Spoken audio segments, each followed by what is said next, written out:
Hello everyone, Radhe Radhe. और आज की इस वीडियो में हम लोग देखेंगे कि कजरी तीज, सातुड़ी तीज या निमाड़ी तीज की पूजा के बाद आप चौकी कैसे उठाएंगे, विसर्जन कैसे करेंगे और इन सभी सामान का आपको क्या करना है।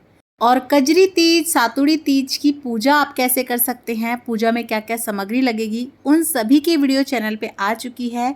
आप ज़रूर देखिएगा। सभी वीडियोस आपको मेरे चैनल प्रिटी कॉर्नर पे भी मिल जाएगी और लिंक मैं आपको वीडियो के डिस्क्रिप्शन बॉक्स में भी दे दूंगी। तो चलिए वीडियो को शुरू कर लेते हैं। तो देखिए, पूजन वगैरह जब आप कर लेंगे और आपका दिया शांत हो जाएगा, उसके बाद आपको अपनी चौकी उठानी होती है। अधिकतर रात को जो है पूजा वगैरह करने में देर हो जाती है, तो अगले दिन ही चौकी उठाते हैं। बस आप देख लीजिए कि वार जो है ना शुभ हो, अच्छा हो। तो ये जो आपने बायने के लिए साड़ी निकाली है, ये आप अपनी सासू माँ को दे सकते हैं, नंद को दे सकते हैं, जिठानी को, किसी भी बड़े रिश्ते को दे सकते हैं, या फिर आप ब्राह्मणी को या पंटायन को दे दें। सुहाग का सामान जो आपने माता रानी को चढ़ाया था, कुछ एक आधी चीज़ अपने लिए रख लें, बाकी आप इसी में रख के दे सकते हैं।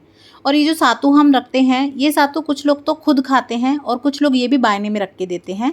अगर आप इसे बायने में देंगे तो फिर आप अपना व्रत खोलने के लिए जो आपने भोग में सातु रखा है, इसमें से थोड़ा सा टुकड़ा लेके अपना व्रत खोलिएगा, क्योंकि सातु को पहले खा के तभी आप व्रत खोल सकते हैं। और बाकी का आप चाहें तो प्रसाद रूप में बांट सकते हैं या फिर आप गाय को खिला दें। ये जो हमने फल चढ़ाए हैं, ये सभी आप जो है गाय को खिला के आ सकते हैं, या फिर आप ये जो मंदिर में दान कर सकते हैं।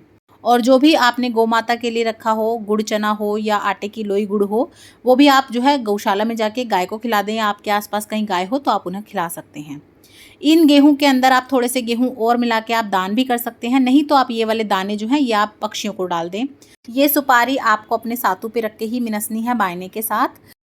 ये दक्षिणा आप किसी गौशाला में दे सकते हैं, किसी मंदिर में दे सकते हैं, किसी भी गरीब को आप ये दक्षिणा दे सकते हैं। या अगर आप चाहें तो यही दक्षिणा आप अपने बायने पे रख के सासू जी को पाए लग के दे सकते हैं, या किसी को भी जिठानी वगैरह को दे सकते हैं। ये दिया हम विसर्जन के सामान में डाल देंगे।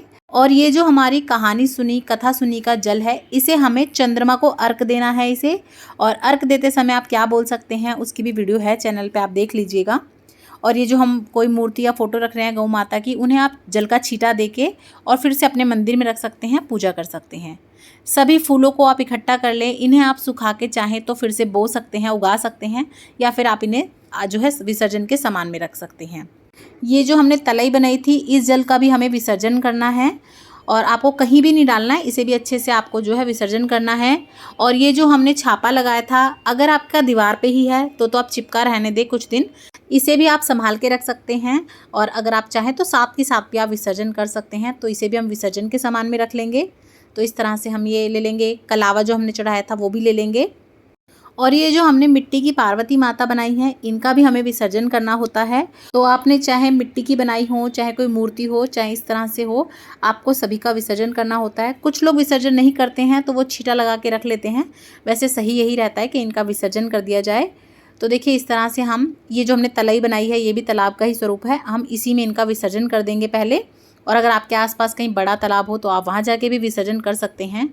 तो देखिए, हमने इनका इस तरह से विसर्जन कर देना है। क्योंकि हमने ये मिट्टी से ही बनाई है, इसीलिए मिट्टी में ही घुल जाएंगी। इसीलिए आप पीओपी वगैरह की ना लें, जो मूर्ति बाहर से आती है, मिट्टी की ही लें बाहर से अगर मूर्ति ला रहे हैं तो। और अगर आप मिट्टी से ही बना रहे हैं तब तो कोई दिक्कत ही नहीं है। तो देखिए, इसी तरह से मिट्टी में मिट्टी मिल जाएगी। और जो इन्होंने लहंगा वगैरह या कुछ कपड़े पहने हुए थे, तो वो आप किसी मिट्टी में दबा सकते हैं, गमले वगैरह में दबा सकते हैं, वो खाद बन जाते हैं कुछ समय के बाद अपने आप ही। और ये सब चीज़ें हम इस तरह से जो है विसर्जन के सामान में डाल देंगे। ये जो हमने नीम ली है, नीम की भी हम मिट्टी में मिला देंगे इस तरह से। और जो नीम की टहनी है वो भी हम विसर्जन के लिए रख देंगे। और अगर आपने नीम को किसी दाने में, गेहूं वगैरह में, अनाज में खड़ा किया था, तो वो अनाज, वो गेहूं, वो दाने आप दान में दे सकते हैं या पक्षियों को भी डाल सकते हैं। तो मैंने यहाँ मिट्टी ही ली थी, तो ये सारी मिट्टी वगैरह जो है ना, मिट्टी एक साथ घुल जाएगी, तो मैं इसी में मिक्स कर दूँगी। इसके बाद हमें इन सभी चीज़ों का विसर्जन करना होता है।